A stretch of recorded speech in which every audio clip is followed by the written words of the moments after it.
Eu personal am schimbat ambreiajul la o mașină de 3 ori într-un an. Și asta pentru că încărcam foarte mult, într-adevăr, pe un microbuz, îmi sărea pur și simplu arcurile din discul de ambreiaj și trebuia să îl schimb.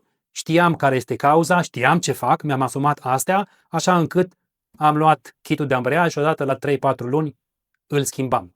Avem ambreiaje, piese și orice alte lucruri ai nevoie pentru mașina ta, accesorii, toate pe rapidauto.ro. Este simplu, intri, selectezi marcă, model, motorizare și găsești ceea ce ai nevoie.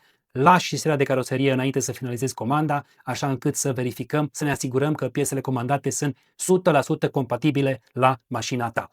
Atât de simplu este.